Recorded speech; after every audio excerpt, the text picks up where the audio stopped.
আজ সময় এসেছে সাজাতে হবে এই দিনের বাগান। শুধু হেলায় খেলায় যেন কেটে না যায় সম্ভাবনার ক্ষণ। আজ সময় এসেছে সাজাতে হবে এই দিনের বাগান। শুধু হেলায় খেলায় যেন কেটে না যায় সম্ভাবনার ক্ষণ। কত ফুলগুলো ঝরে গেছে শাহাদাতে, তবু মূলগুলো মরেনি তো অপঘাতে।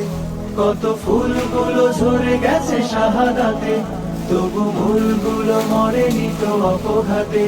মোরা আসহাবে রাসূলের জিন্দেগানি সাজে গড়ে তুলি শহীদি সোপান, গড়ে তুলি শহীদি সোপান, গড়ে তুলি শহীদি সোপান।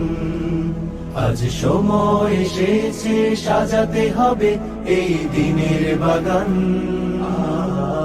শুধু হেলায় খেলায় যেন কেটে না যায় সম্ভাবনার ক্ষণ। আমরা এটার মাধ্যমে আপনাদেরকে দিন বোঝানোর চেষ্টা করি। আমরা জানার চেষ্টা করব সফল মুমিনের পরিচয় ও গুণাগুণ। সবাই তো আল্লাহ এবং তার রাসূলের প্রতি বিশ্বাস করে, তাই না? কিন্তু আল্লাহ এবং তার রাসূল যে কাজ করতে বলেছে এটা কি আমরা সবাই পারি? তাহলে বিশ্বাসের সাথে কথা মিল হবে। তো মাজারে গেলে কিছু পাওয়া যায়, মাজারে গিয়ে দোয়া করলে সন্তান পাওয়া যায়, অসুস্থতা সারে, এই বিশ্বাস নিয়ে যদি কেউ মাজারে যায় তাহলে তার ঈমান থাকবে? আরেকটা হচ্ছে যে আমাদের সমাজে অনেক সময় বিভিন্ন বিদআতি কার্যক্রম হয়। 11 নম্বর হচ্ছে কাউকে লজ্জিত করা যাবে না, অপমান করা যাবে না।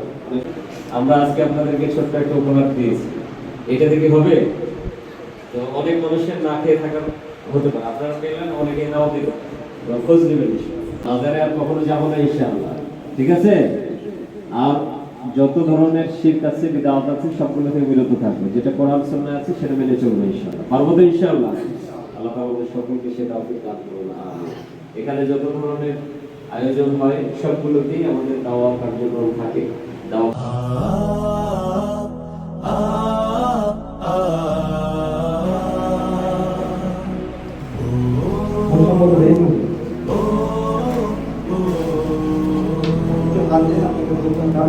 আজ সময় এসেছে সাজাতে হবে এই দিনের বাগান।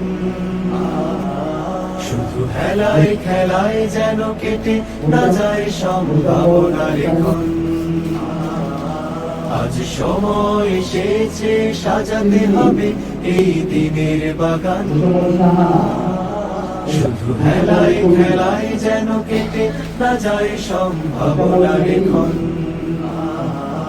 কত ফুলগুলো ঝরে গেছে শাহাদাতে, তবু মূলগুলো মরেনি তো অপঘাতে। কত ফুলগুলো ঝরে গেছে শাহাদাতে, তবু মূলগুলো মরেনি তো অপঘাতে।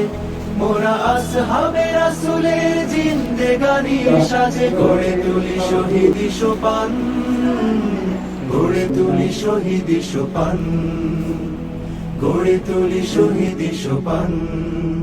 আজ সময় এসেছে সাজাতে হবে এই দিনের বাগান।